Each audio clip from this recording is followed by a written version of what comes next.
O nosso tema hoje, eu achei tão interessante, porque, para quem esteve aqui de manhã, eu achei incrível. Eu falei, o Espírito Santo é incrível, né? A Juliana falou sobre obediência. Ela citou textos, né, que faziam parte dessa meditação da palavra, né, que a gente vai falar hoje. E eu fiquei pensando assim, nossa, que coisa interessante. Esse é o Espírito Santo.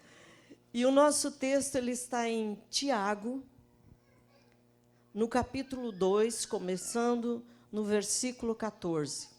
Esse texto ele é bastante interessante, que ele fala sobre duas coisas, sobre a fé e sobre as obras. E para quem esteve hoje de manhã aqui, foi falado bastante, né, sobre essas obras, sobre as nossas atitudes, porque, na verdade, as obras nada mais são que as atitudes que nós temos como cristãos, né? Então, eu achei tão impressionante que todo o estudo que a pastora Juliana fez pela manhã falava, né, sobre essas obras, sobre aquilo que nós temos que fazer realmente, as nossas atitudes, depois que nós começamos a andar com Jesus, que nós recebemos a Jesus. Mas eu queria começar falando sobre fé, né? No capítulo 11 de Hebreus, capítulo 11, versículo 1, ele tem a definição do que seja fé, né? A definição da fé. Porque quando eu me converti, eu ficava olhando assim, eu percebia que tinha pessoas que elas estavam num nível mais alto que as outras, e eu ficava me perguntando por que aquelas pessoas elas têm mais fé que aquelas outras pessoas, né? Eu não conseguia, como nova convertida, eu não conseguia entender muito isso. E outra coisa que eu também não conseguia entender é como é que a gente conseguia essa fé, né? Então, por muito tempo, eu fiquei assim, sem compreender exatamente essa questão. Como é que eu ia possuir essa fé? Como é que eu ia adquirir essa fé? Então, eu quero ler a definição do que seja fé. Hebreus 11, capítulo 11, versículo 1, diz assim: a fé é a certeza de coisas que se esperam e a convicção de fatos que não se veem, né? Agora, a gente, como ser humano, é tão complicado, porque a gente quer algo palpável, né? Para eu poder dar um passo, eu quero ter assim algo que me diga, pode caminhar. Mas a fé é exatamente o contrário. Ela parece até que não tem lógica. Tem gente que diz que fé é um salto no escuro, mas isso não é verdade. A fé ela tem uma base, né? Ela tem uma base. E eu queria, nessa noite, meditar sobre essa base da fé. Então, aqui diz que a fé é a certeza de coisas que se esperam e a convicção daquilo que a gente não vê, né? Convicção quer dizer algo que, para mim, não muda. Ninguém vai retirar de mim isso, porque eu estou convicta desse fato, né? E ele diz assim: pois pela fé os antigos obtiveram bom testemunho. Pela fé entendemos que o universo foi formado pela palavra de Deus, de maneira que o visível veio a existir das coisas que não apareciam, que não aparecem. Então, isso tudo é fé, né? E eu pensava, eu saía lá fora, à noite, eu gostava muito, ainda gosto, de sair lá fora, de olhar as estrelas, porque eu acho que o céu, à noite, né, ele fala muito da glória de Deus, da criação de Deus. E uma vez eu falei para um chefe meu, que ele se dizia ateu, eu falei, mas como que você consegue olhar para um céu? Ele era meu vizinho, e à noite a gente lá fora. Como que você pode olhar para esse céu, ver essa lua, essas estrelas, e você não crê que existe alguém superior, soberano, que criou isso tudo? Não tem lógica, né? E ele ficou me olhando assim, né? Não falou nada, ficou me olhando. Algum tempo depois, eu entrei na casa dele, tinha uma orquídea maravilhosa. Ele disse para mim, olha, eu sou obrigado a concordar com você, né? Tem que ter um ser superior que criou, olha aí, que coisa perfeita, né? Então, o Salmo 19, ele diz que as obras da mão de Deus confirmam, né, toda a criação dele, né, que os céus confirmam. Então, não tem, sabe, como a gente observar isso tudo, né? A gente cresceu sendo ensinado que o mundo ele foi criado pelo Big Bang, aquela explosão, aquela coisa toda, né? Até que a gente encontrou Jesus e até que foi ensinado para a gente que as coisas não aconteceram assim, né? Que existe um ser soberano que criou isso tudo. E nós só cremos isso porque a gente não viu isso sendo criado, né? A gente nunca viu a Deus. Então, pela fé, a gente crê, né? Porque a própria criação de Deus, ela confirma a existência de Deus. É muito difícil para mim. Outra coisa que eu acho incrível é quando eu estou na praia, que eu olho o mar. É tremendo. Aquela imensidão de água e chega e para aqui. E aí achei um texto na Bíblia que fala que Deus falou, mar, você vem só até aqui.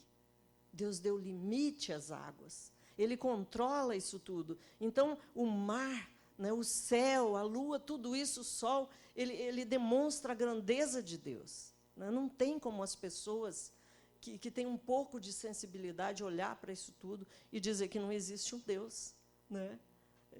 A pessoa tem que ser muito ateu mesmo. Como diz o pastor João, ateu e à toa, né? Porque não tem lógica a pessoa olhar isso tudo e não crer. Mas, enfim, a definição de fé é essa. Agora, eu queria, né, eu era uma pessoa que eu queria ter mais fé, mas eu não conseguia compreender como é que eu ia me apropriar, como é que eu ia conseguir ter mais fé, né? Eu admirava algumas pessoas que tinham tanta fé, né, e eu ficava me perguntando, mas como? Ninguém me explicava, né? Logo que eu me converti, ninguém me explicava como é que eu conseguia aumentar a minha fé, né? Fazer essa fé crescer e, pelo menos, ter fé, porque logo que a gente se converte, a gente ouve a palavra, né, e a gente fica impactada, mas depois a gente começa a ver, a se deparar com as situações que vão acontecendo, né, que você tem que pôr essa fé em prática, né, e aí fica aquele conflito. Pelo menos comigo, aconteceu isso, né, e eu precisava entender onde que eu conseguia, né, onde que eu ia encontrar essa fé. Em Romanos 10, 16, 17, né, ele diz assim, a fé vem pelo ouvir, e ouvir da palavra de Deus. Então, aí está o segredo. Onde está a fonte da fé? É a palavra de Deus. Não tem outro lugar, né? Eu me converti há mais de 36 anos, por aí, muito mais, né? Foi antes que eu me casasse, há uns 40 anos. Né? E realmente, eu me converti e fiquei muitos anos dentro da igreja, ouvindo pregações e pregações, mas a minha vida, ela mudou realmente quando eu me lancei a estudar a palavra. Quando eu vi a necessidade de não simplesmente ouvir sermões, ir para a igreja, ouvir pregações, porque eu precisava me lançar para essa palavra. Então, não existe outro lugar, não existe, né, outro segredo, além de que a fonte da nossa fé é a palavra. Se você quer crescer na fé, né, você quer aumentar essa tua fé, e você quer caminhar, e você quer entrar num nível maior com Deus, não tem outro jeito. Você vai ter que se lançar para a palavra, né? Se lançar, se alimentar.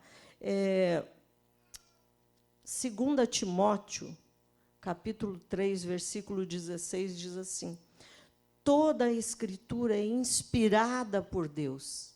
Então, por que essa palavra, né, ela faz uma mudança em nossa vida?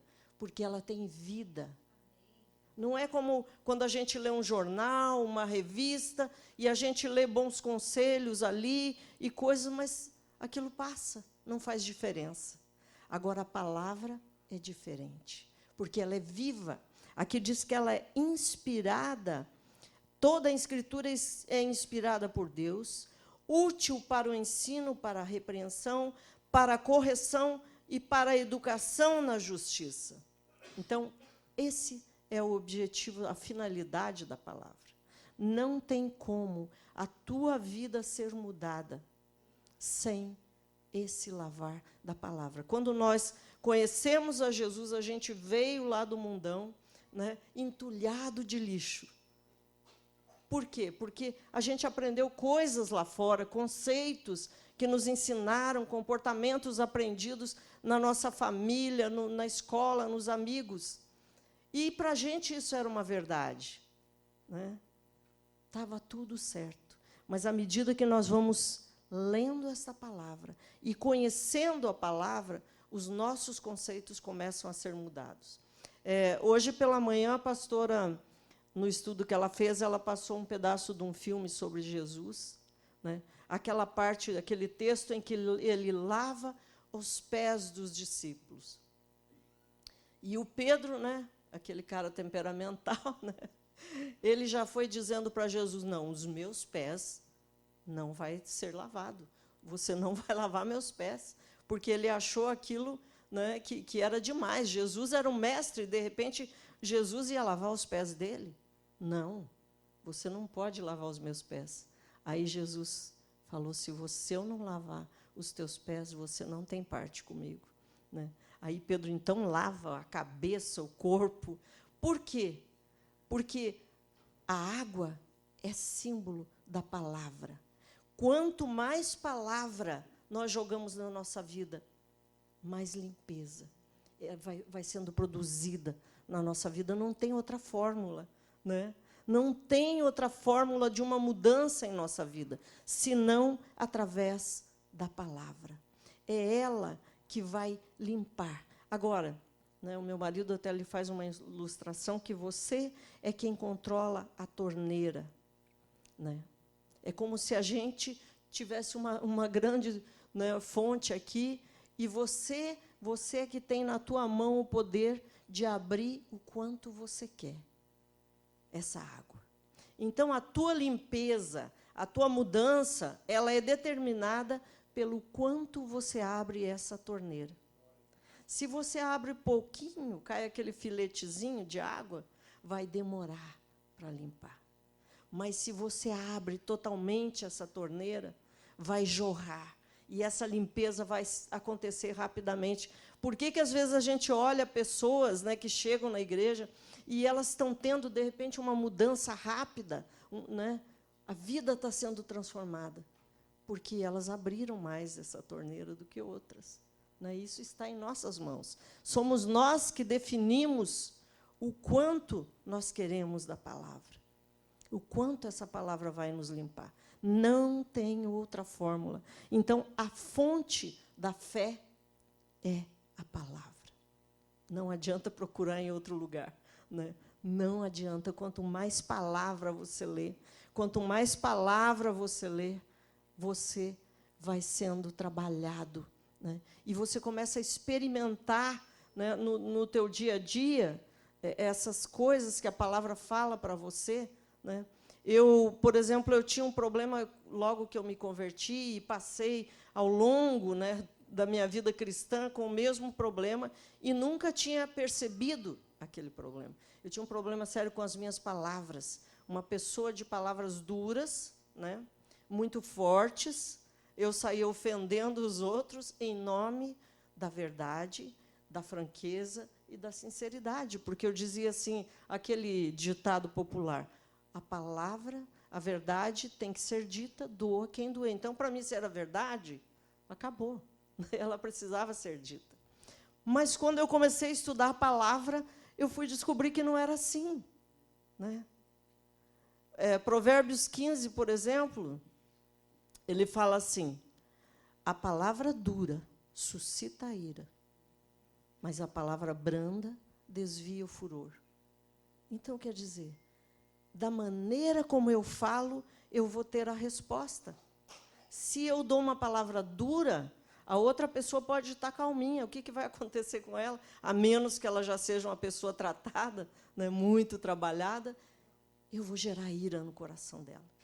Então, eu fui descobrindo pela palavra essas verdades, que aquele meu comportamento era completamente inadequado para um cristão.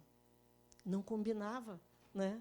Eu que dizia que tinha Jesus no meu coração, de repente eu saía ofendendo as pessoas, e eu tinha palavras duras. né? Não dava para ser assim. Mas aí eu me deparei com essa verdade, falei, ok, Deus, eu realmente tenho esse problema, eu preciso mudar, mas e agora como é que eu mudo isso na minha vida? E eu fiquei orando e dizendo, Deus, me socorre, porque eu era tão forte que, quando eu vi, eu já tinha falado, não tinha mais o que fazer, né? Meu marido dizia que eu primeiro metralhava e depois perguntava quem caiu. Ele sempre dizia isso para mim, eu ficava assim, sem entender muito aquilo, né? Mas depois eu entendi que realmente acontecia isso comigo, né? Mas aí eu não conseguia resolver aquilo, porque eu cresci daquela forma. Eu não conseguia mudar aquilo em mim. Aí eu comecei a orar e dizer, Senhor, me socorre, porque realmente eu já entendi que eu preciso mudar. Ok, já entendi que isso aqui não está bom, mas quando eu vejo, eu já falei. Como é que eu resolvo isso? E estou lá. Aí um dia eu cheguei no Salmo 142, lá pelo versículo 13, ele fala assim, coloca um guarda na minha boca e vigia a porta dos meus lábios. Gente, foi tão tremendo a hora que eu li isso, porque eu compreendi que ali estava o segredo da minha mudança. Eu mesma não ia conseguir sozinha. Eu tinha que pedir ajuda para Deus. Mas isso tudo foi onde que eu fui descobrindo? Na palavra. À medida que eu fui lendo a palavra, eu fui achando as soluções para os meus problemas, né? Porque, na verdade, a palavra, você vê que Jesus, ele trabalhava com coisas do dia a dia. Eu sou o pão da vida, eu sou a água viva, ele falou para a moça lá do poço. Então, ele trabalhava com coisas reais do dia a dia das pessoas. E a vida do cristão é isso. Ela não é simplesmente, parece que fica uma coisa assim tão subjetiva, né? O cristianismo, aquela coisa tão subjetiva, não. É uma coisa prática, né? O cristianismo é algo prático. É para ser vivido, né? Aqui no próprio livro de Tiago diz assim que aquela pessoa que somente ouve a palavra, mas não pratica, é igual alguém que se contempla no espelho, depois sai dali e já esquece. Então, nós temos que ser ouvintes e praticantes dessa palavra. Ok, eu não consigo praticar ainda as grandes coisas, mas aquelas pequenas coisas que eu já entendi, eu preciso colocar em prática. Eu preciso colocar em prática. Eu começo pelas pequenas, né? E tudo aquilo que eu não consigo resolver na minha vida, porque tem coisas que eu realmente não consigo, eu tenho que pedir misericórdia para Deus, né? A palavra tem um texto aqui que fala que, Filipenses 2,13, até a pastora Juliana citou ele hoje de manhã, diz assim, Deus efetua o querer e o realizar. Ok, então, nas mãos de Deus está o querer e o realizar. Se eu tenho algum querer aqui no meu coração, eu estava falando com Elisandro sobre isso, às vezes eu penso que é de mim mesmo, mas não. Foi Deus que colocou esse querer no meu coração. Então, o querer vem de Deus. E Ele vai fazer acontecer isso na minha vida. Só que entre o querer e o realizar, existe a parte do homem, a minha parte. Disposição para obedecer. Se não houver disposição para obedecer, esse querer e esse realizar não acontecem. Porque eu não fiz a minha parte. Porque Deus decidiu trabalhar em conjunto com o homem. Deus faz a parte dele, mas eu faço a minha, porque Ele me deu o livre-arbítrio, né? Ele me deu a condição de escolher, de decidir, né? Quando eu li o livro de Daniel, eu fiquei tão impressionada, dizia assim, decidiu Daniel firmemente não se contaminar com as finas iguarias do rei. Ninguém sugeriu isso para ele. Ele era um adolescente, foi preso lá para a Babilônia, devia estar, né, como qualquer adolescente, ficar revoltado, foi tirado dos pais, estava num outro contexto, um outro país, mas não. Ali, naquele contexto, naquela prova, ele decidiu firmemente não se contaminar. Então, o que falta para nós hoje, né? E o que me impressiona, às vezes, eu converso com pessoas, aí a pessoa chega para mim, pastora, eu não entendi por que Deus permitiu isso comigo. né? Esses dias, uma moça falando sobre o casamento dela, eu não entendi por que Deus me deu esse marido aí. Aí eu falei com ela, escuta, quanto tempo você orou antes de se casar? Quantas vezes você perguntou para Deus se era essa a pessoa que Deus ia colocar para você? E você buscou e esperou de Deus para que Ele confirmasse isso para você? Não, eu não fiz isso. Eu falei, então, como que agora você quer jogar a culpa em Deus? Né? Porque você fez uma escolha, mas Deus é culpado pela tua escolha. Né? Então, nós, seres humanos, temos essa tendência de culpar a Deus pelas nossas escolhas. Né? Mas não é assim que funciona, porque, na verdade, Deus nos deu o livre arbítrio. Aí eu decido se eu quero conhecer a vontade de Deus para mim ou não, ou simplesmente eu quero estabelecer a minha própria. Então, nós vimos que a palavra é a fonte da fé. Não tem outro lugar que a gente possa ir para que a nossa fé cresça, seja aumentada. Não existe. Só na palavra nós vamos ver crescer a nossa fé. O Salmo 119, 105 fala assim, lâmpada para os meus pés é a tua palavra e luz para o meu caminho. Então, essa palavra, ela vai me dar, né, o como andar, e ela vai iluminar de maneira que eu consigo ver onde eu estou indo. Ela é uma lâmpada, ela ilumina, ela te dá toda a direção. Quando você se surpreende quando você começa a ler a palavra. Quando eu comecei a ler o livro de Provérbios, eu fiquei tão surpresa, porque ali falava sobre a mulher goteira. Aí eu fiquei assim, gente, eu sou a mulher goteira. Sabe, no livro de Provérbios dizia lá que era melhor morar numa terra deserta do que na mesma casa com a mulher rixosa. Rixosa é encrenqueira, sabe aquela que arruma encrenca por tudo? Né? Aquele tipo assim que fica já... Bom, quando o meu marido chegar, eu vou dizer isso, isso e isso. Né? Quem aguenta? Então, aí eu fui me identificando com aquela palavra. Eu sou a mulher goteira. Meu Deus! Por que goteira? Porque pim, pim, toda vez o mesmo assunto. Então, a palavra, ela surpreende a gente, porque ela fala de tudo ao mesmo tempo. Todas as tuas dúvidas estão ali na palavra. É incrível, né? Mas o que acontece com o cristão? Eu fui ler a Bíblia pela primeira vez, como um todo, a Bíblia toda, de capa a capa, eu acho que uns 30 anos depois que eu tinha me convertido. Se não era isso, estava esbarrando. Então, veja, tudo o que eu sabia da palavra era o que eu tinha ouvido nos sermões na igreja. Era o que eu conhecia da palavra. Agora, o cristão que só ouve, que ele só se alimenta quando ele vem aqui na igreja, como que ele pode crescer na fé, se a palavra é a fonte da fé? Não tem como, não tem como. Então, para que a gente cresça, é necessário se jogar aqui nessa palavra. E ainda no Salmo 102, 119, versículo 11, fala assim, a tua palavra, ela me impede de pecar. Né? Porque quando eu vou fazer alguma coisa errada, a palavra está implantada no meu coração e fala comigo. Isso não está certo, o que você está fazendo agora.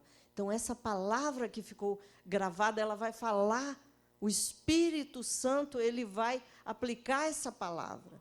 Agora, se não tiver nenhuma palavra implantada no coração, não tem como resolver isso aí. Não é verdade? Então, temos que nos debruçar, estudar a palavra realmente.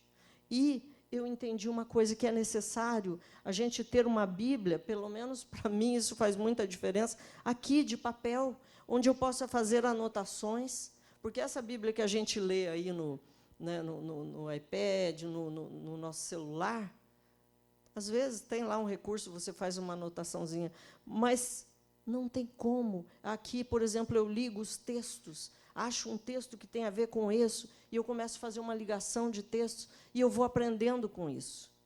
Né?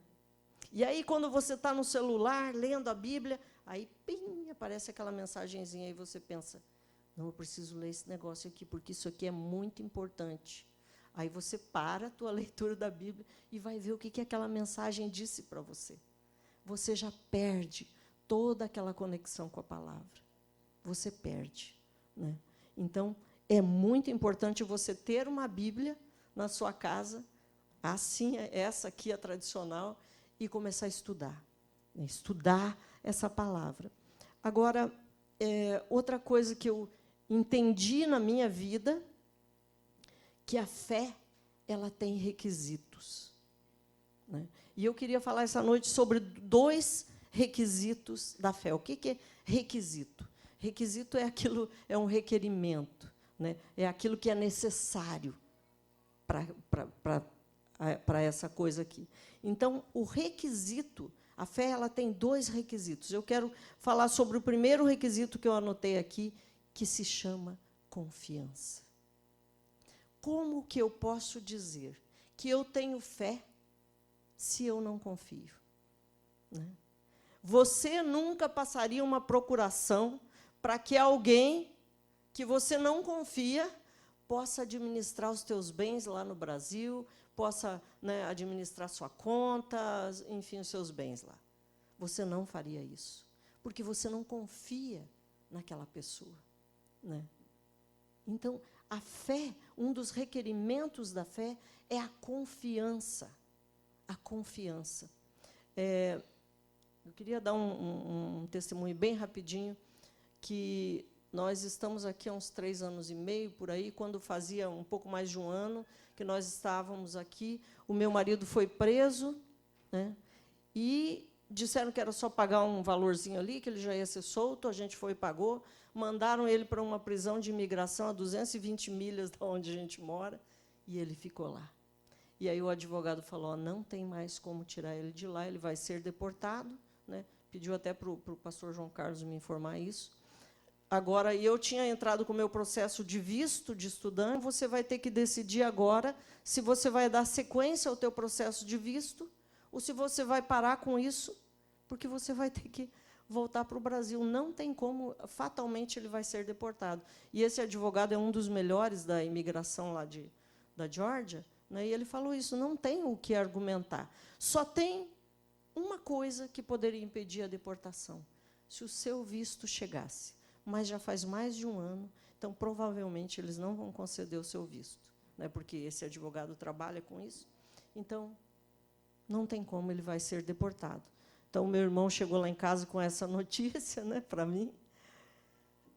Aí eu falei assim, olha, eu vou te dizer uma coisa, o Marcos vai voltar para casa, ele não será deportado, porque nós temos uma palavra de Deus que a gente deveria vir para esse país.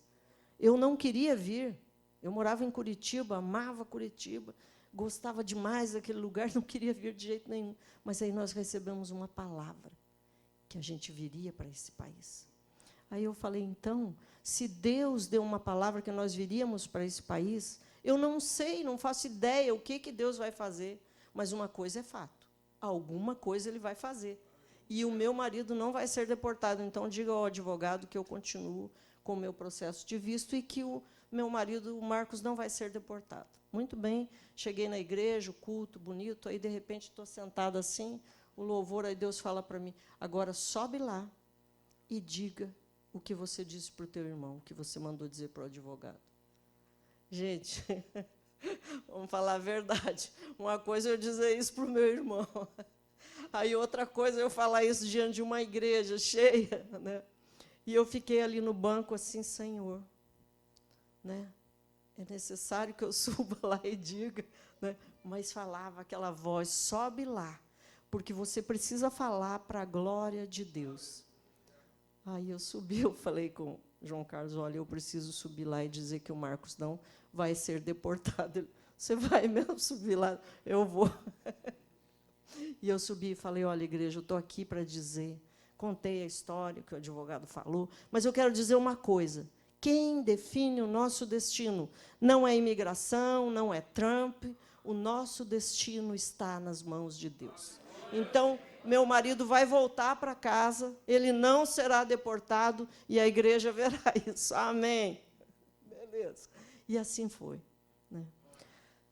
Um dia antes, né, ele tinha uma corte, aí teve uma notícia que vinha um furacão na Geórgia e foi adiada a corte, mandada para frente, naquela corte não aconteceu. Aí, tipo assim, hoje, amanhã, às 8h, a corte dele. Quando foi hoje, 4h, eu recebi a notícia de que o meu visto foi aprovado. Depois de 1 ano e 3 meses, por aí, que eu tinha entrado com o processo.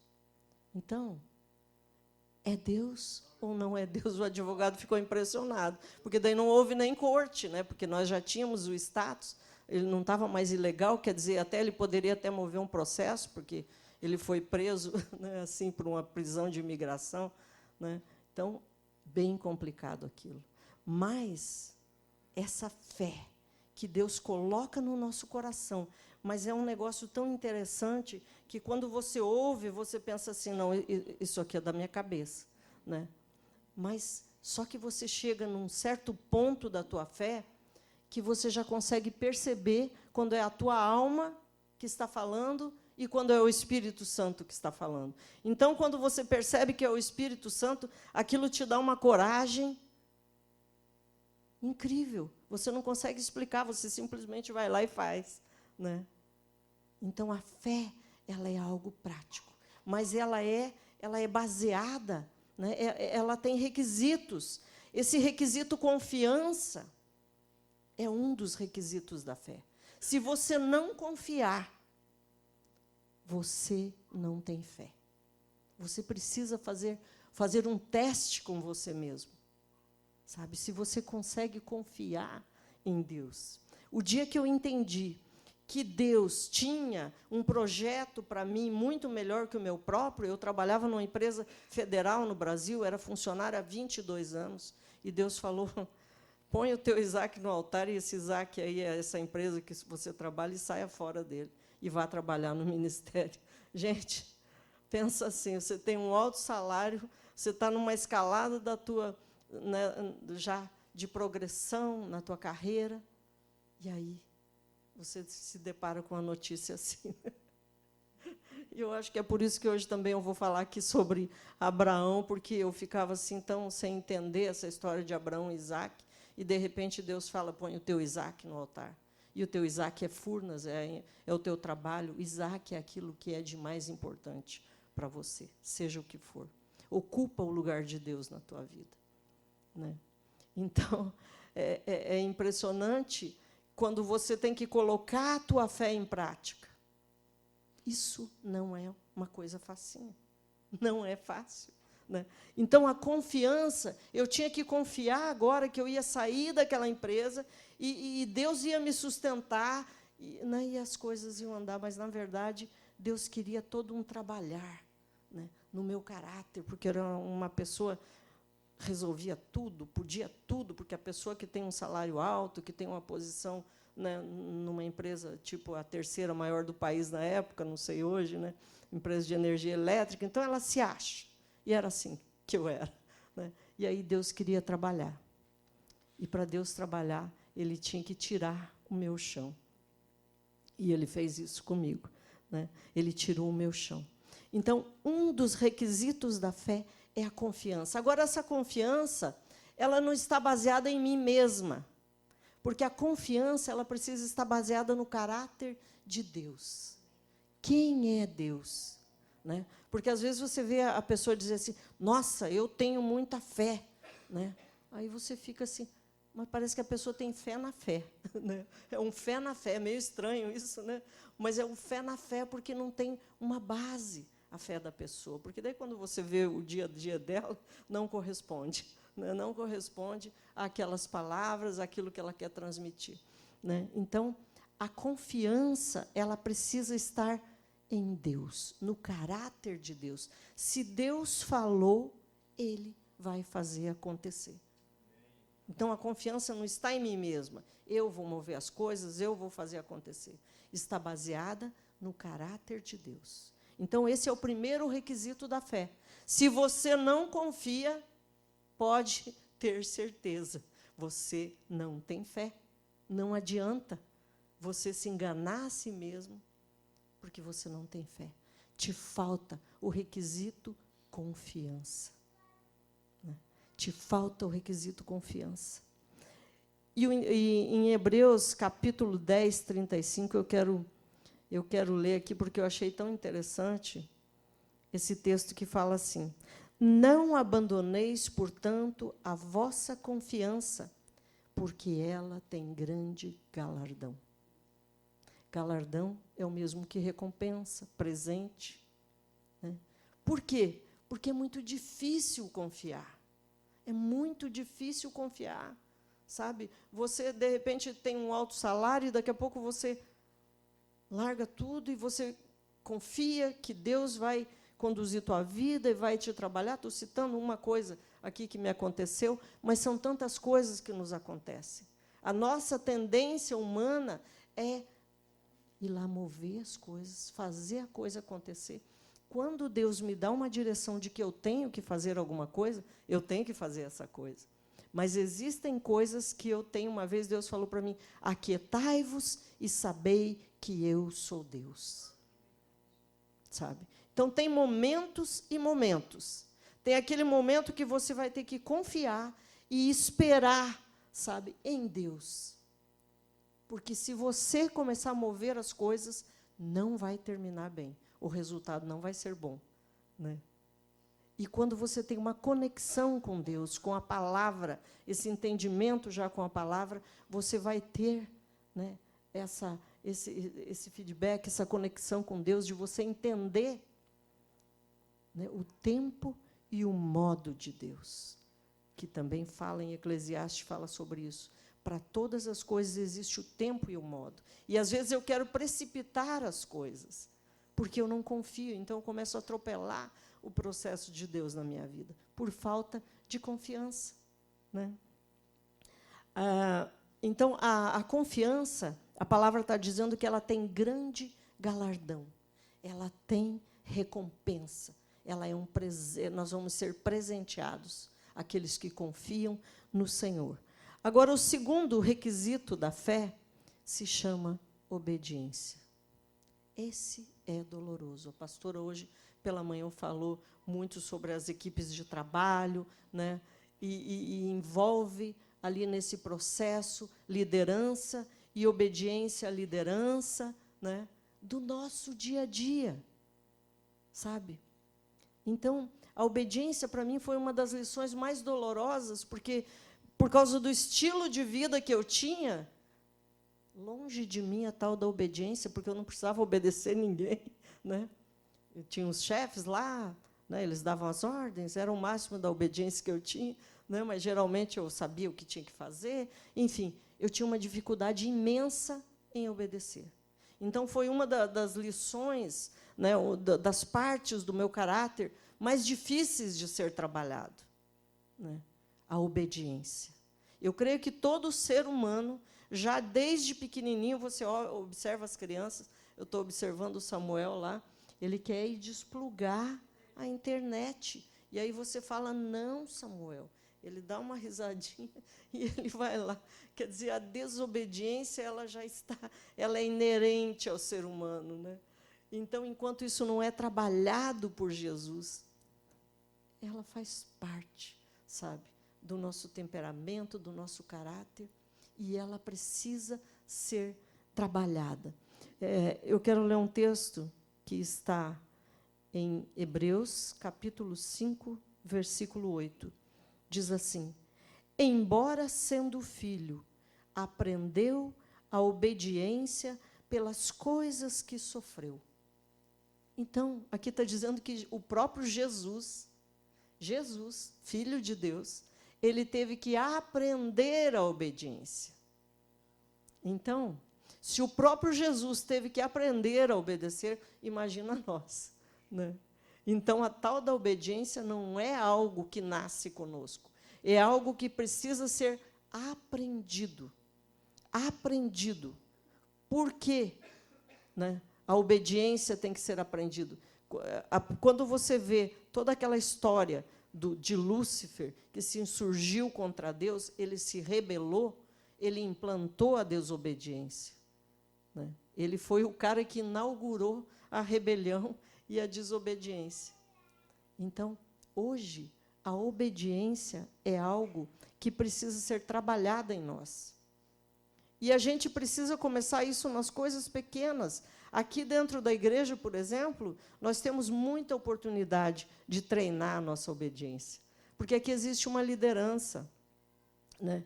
Existe uma forma, uma visão que Deus tem dado aos líderes aqui, e nós, como igreja, precisamos obedecer, né? Para que as coisas funcionem, como a pastora colocou hoje aqui de manhã. Então, obediência é algo que Deus requer de nós. E ela é um dos requisitos da fé. Então, se a pessoa diz que ela tem fé, mas ela não confia e também não obedece, a fé dela é um equívoco. Porque sem esses dois requisitos, não existe fé. Né? Não existe fé. Como que você quer dizer que você tem fé em Deus se você não obedece a Ele, se você não confia nele? Não existe. A tua fé simplesmente não existe. Ok?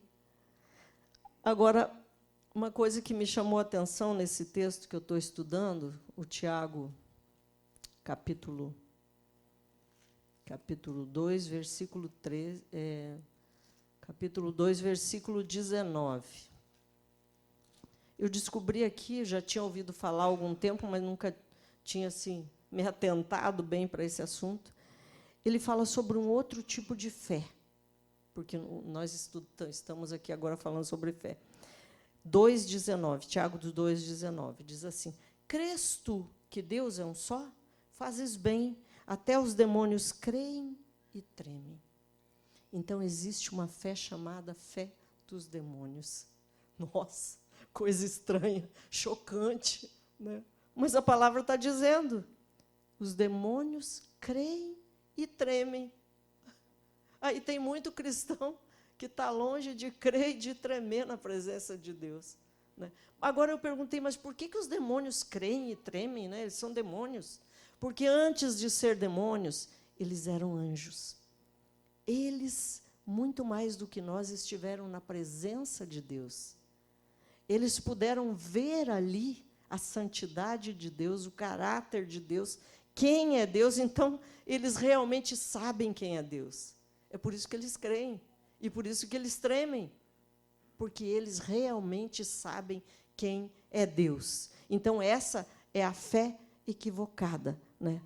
Aí, essa fé dos demônios, por que ela não é a fé genuína?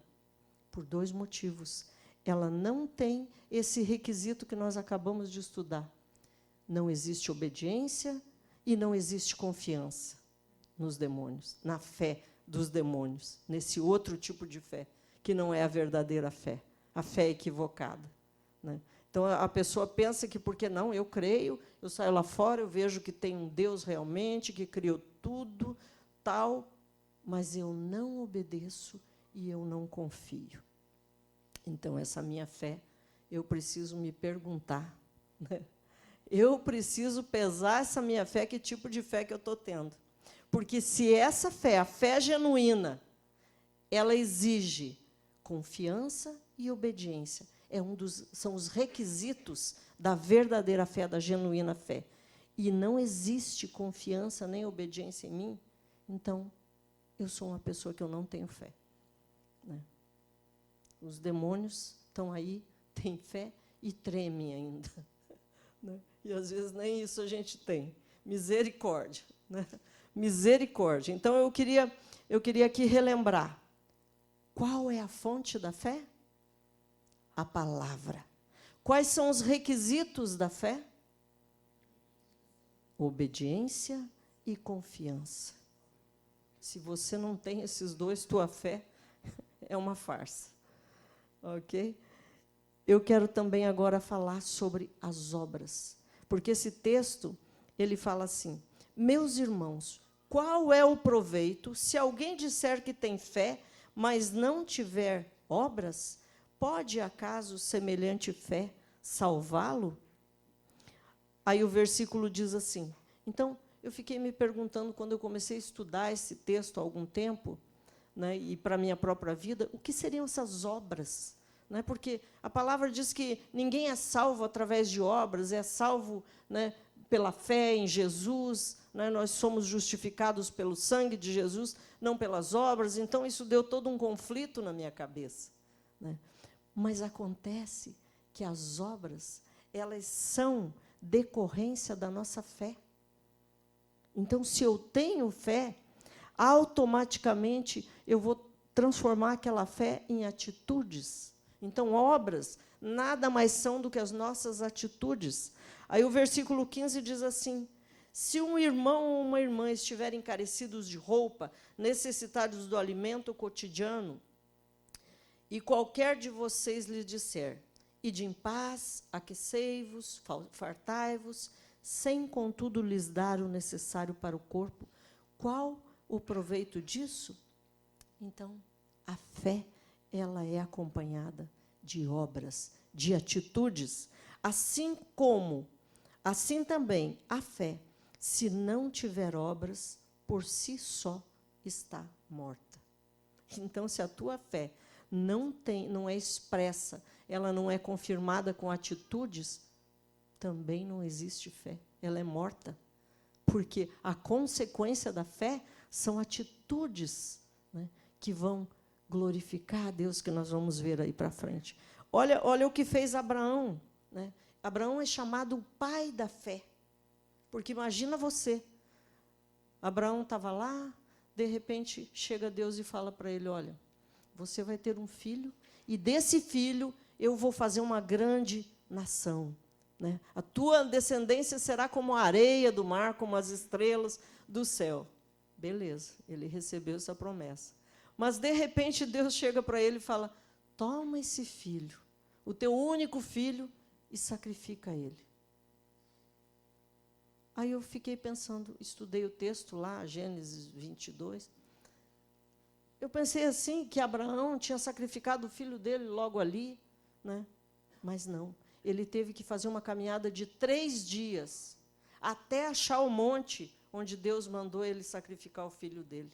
Aí eu fiquei pensando, mas para quê? Que além de sacrificar o filho, o cara ainda tinha que caminhar 3 dias. É muita coisa, né? Isso parece tão pesado, né?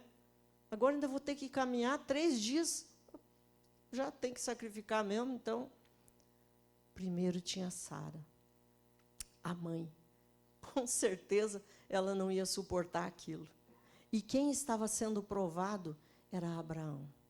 Aqueles 3 dias que ele caminhou até o lugar onde ele ia sacrificar o filho, fizeram ele ponderar, ele pensar, de fato, né? Ele refletir: eu vou sacrificar o meu filho? Então, a palavra diz aqui no versículo 17, 20. Queres ficar certo, homem insensato, de que a fé sem as obras é inoperante? Não foi assim com Abraão, o nosso pai, pois foi justificado quando ofereceu sobre o altar o próprio filho Isaque. Então, ele foi até onde Deus mandou ele ir, obediência. Ele confiou, né, que Deus tinha um propósito com aquilo, né? Então, a fé dele era uma fé completa. E ele diz assim: vês como a fé operava juntamente com as obras. Com efeito, pelas obras a fé se consumou. Então, se não tiver atitudes, não existe fé. Eu já convivi com pessoas que tinham uma fé incrível. Uma fé assim, e eu ficava impressionado, mas só que daí, ao longo do tempo, eu fui observando aquela fé e jejuava, subia para monte. Mas ficava só nisso. As atitudes daquela pessoa não tinham nada a ver com fé. Né? Ela, sei lá, por que ela fazia tudo aquilo, eu nunca consegui entender, e dizia que tinha muita fé, era uma pessoa de muita fé. Mas, se as atitudes da pessoa não são atitudes que glorificam a Deus, né? Aqui diz, a palavra diz que a fé se consumou pelas obras, pelas nossas atitudes. Então, as nossas atitudes, né, o nosso comportamento, as nossas obras vão confirmar, vão atestar se de fato nós temos fé. Amém, irmãos? Então, não adianta você sair dizendo por aí que você tem fé. Primeiro, você faça você faça essas perguntas aqui para você, esse teste com você mesmo. Se você está enquadrado aqui, nessa pessoa que tem os requisitos da fé. Tiago, capítulo 2, versículo 22. Então, a fé operava juntamente com as obras, e foi pelas obras que a fé se consumou. Eu queria terminar dizendo que eu ficava assim, sem entender, sabe, por quê, né, que, de repente, no capítulo 11 de Hebreus, 11:6 diz assim: sem fé é impossível agradar a Deus. E aí a gente passa tantos anos no ministério, né, tantos anos fazendo algumas coisas, né, mas aí nós não temos esses requisitos aqui. E a gente nunca se deu em conta disso, de que a nossa fé, na verdade, a gente só era aquela pessoa que fazia coisas, né? Nós sabemos que tem umas pessoas que ela tem uma crença que, através das obras, ela vai alcançar a salvação. São as pessoas que mais fazem obras. Mas qual é a motivação deles? A motivação deles é porque eles creem que aí eles vão se aperfeiçoando e se tornando melhores, quanto mais obra social fizer, quanto mais caridade, e vão alcançar a salvação através disso. Mas o cristão não crê assim, né? Então, as obras do cristão, elas só são a expressão da fé do cristão. Amém? Então, sem fé é impossível agradar a Deus. É por isso que Deus tem esse requerimento para o cristão. A fé agrada a Deus. E as obras? Por que esse requerimento? Fé e obras. As obras, segundo Mateus, capítulo 5, versículo 16. Mateus, capítulo 5, versículo 16. Está escrito assim: vós sois a luz do mundo. Não se pode esconder a cidade edificada sobre um monte, nem se acende uma candeia para colocá-la debaixo do alqueire, mas no velador, e alumia todos os que se encontram na casa. Assim brilha a vossa luz diante dos homens, para que vejam as vossas boas obras e glorifiquem a Deus. Então, a fé agrada a Deus, e as nossas obras glorificam o nome de Deus. Quando nós vemos um cristão que sabe que você olha para ele e você vê aquelas atitudes que Jesus teria, né? Você vê uma luz naquela pessoa, aquela luz brilha, e ele está glorificando o nome de Deus com as suas atitudes. Então, eu queria assim lançar essa pergunta e esse desafio ao coração da igreja aqui, né? Que eu me fiz essas perguntas e fiz esse desafio para mim mesmo. Que tipo de fé que eu estou tendo? Eu tenho esses requisitos para que realmente eu possa crer que eu tenho fé, eu tenho obediência, eu tenho confiança, né? A minha fé precisa ser a luz que brilhe, né? Para que eu possa glorificar o nome de Deus. As minhas atitudes precisam ser de um cristão. Agora, a gente vê no meio, às vezes, do mundo evangélico, nas mídias, a gente fica assim, sem entender. A pessoa vai lá e se declara cristão, mas tem umas atitudes que aquilo ali ofende a Deus. Eu não sei como a pessoa pode dizer que ela é um cristão. Não condiz. Então, não tem como você dizer que é cristão se a tua luz não brilhar, se a tua vida não for mudada. Como que Jesus mora em você e você continua a mesma pessoa, nada acontece, nada mudou. Você passou 30 anos dentro de uma igreja com as mesmas palavras, com o mesmo comportamento, com o mesmo jeito de ser. Não existe isso. Isso é um puro engano. Isso se chama religiosidade.